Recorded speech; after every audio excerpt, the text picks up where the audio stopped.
পরমেশ্বর ভগবান নাকি বলেছেন আপনিও বৈকুণ্ঠে যেতে পারবেন।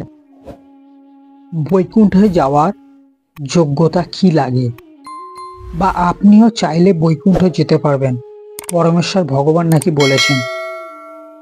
একদিন পরমেশ্বর ভগবানকে জিজ্ঞাসা করলেন অর্জুন যে এই মানুষ অর্থাৎ একটা সাধারণ মানুষ কিভাবে আপনার কাছে যেতে পারবে, বা বৈকুণ্ঠে যাওয়ার রাস্তা কি।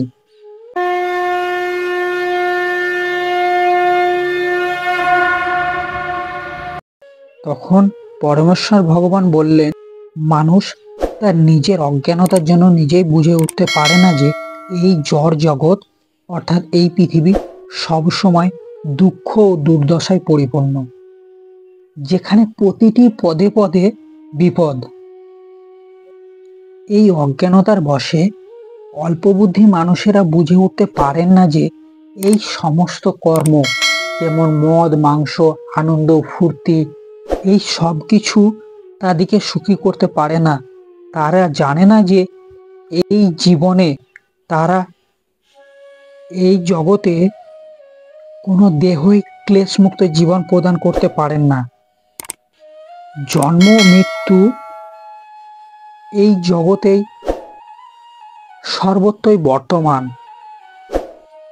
কিন্তু যে মানুষ স্বরূপ উপলব্ধি করে বুঝতে পেরেছেন যে তিনি ভগবানের নিত্য দাস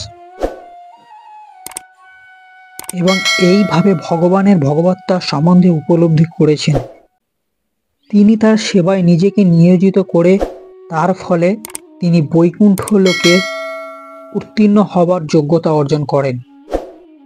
আর সেখানে কালের প্রভাব অর্থাৎ মৃত্যুর প্রভাব নেই।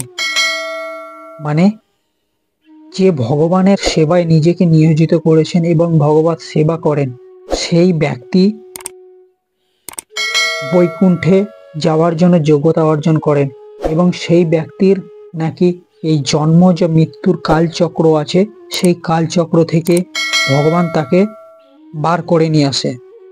এবং যে মানুষ মনে করে ভগবান ও জীবের একই স্তরে অবস্থিত, সে অজ্ঞানতার অন্ধকারে আচ্ছন্ন, সে নিজেকে ভগবান বলে মনে করে এবং এই ব্যক্তি কখনোই জন্ম মৃত্যুর কালচক্র থেকে বেরিয়ে আসতে পারে না। কিন্তু যিনি বুঝতে পেরেছেন যে সেবা করাই তার পরম কর্তব্য, তিনি নিজেকে ভগবানের সেবায় নিয়োজিত করার মাধ্যমে অবিলম্বে বৈকুণ্ঠে লোকে উত্তীর্ণ হবার যোগ্যতা অর্জন করেন।